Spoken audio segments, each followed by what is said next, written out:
Hello, and welcome to my spoken word channel.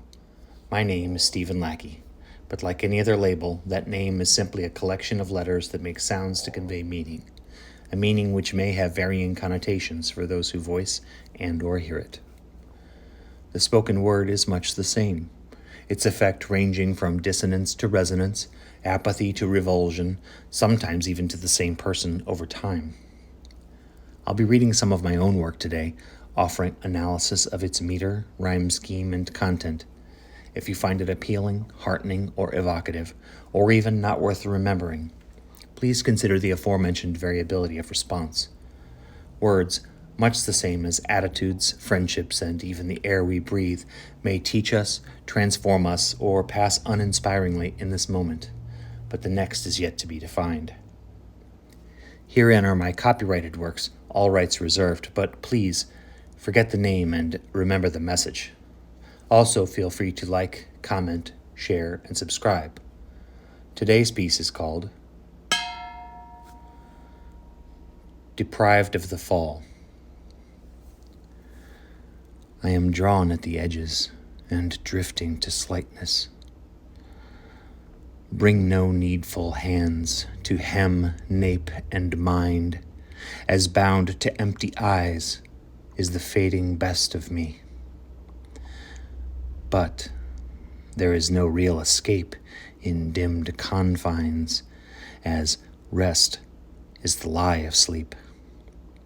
Always the hands call, wheedling, falling upon, clinging, and begging memory and intention, increased attentions, and time,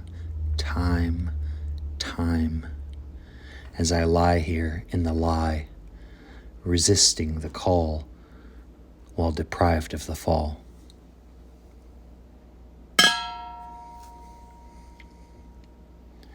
This is a free verse lament regarding the burdens of a woman, always needed, seldom restful. She speaks briefly of fatigue, then immediately begs reprieve from needful hands, whether child, lover, or a bit of both is left ambiguous, even from the thought of them. And fading to sleep will likely not bring full recharge, as perhaps even dreams speak to obligation. She feels that it is a conceit of speech that we equate sleep and rest, a lie even. She tries to ignore the tug of obligations, and in doing so, never even gets to sleep. In my opinion, the best thing one can do for another is to lessen the burdens of obligation, with consent, of course. If you have time to give and strength to share effort, do so. It will not guarantee someone's rest or even leisure, but it may shine the light of opportunity. And that's not nothing. Thank you for joining me today. I hope it has been some mix of enlightening, entertaining, and thought-provoking, and if not, well, perhaps another time. You could have spent it any number of ways, but I sincerely appreciate that you've chosen to spend this time listening to phrases I have turned. I'd like to hear your thoughts as well.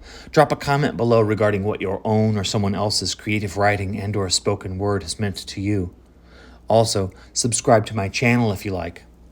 I'm not sure how often I'll be posting, but if you click the notification bell, you'll be among the first to know when I do. Please also consider this. I don't know exactly why you're with us today, but I know this much. You might be here to lead, and you might be here to follow. Most likely something in between. But you are not here to compare, because there is no one who does you better than you. No one could ever.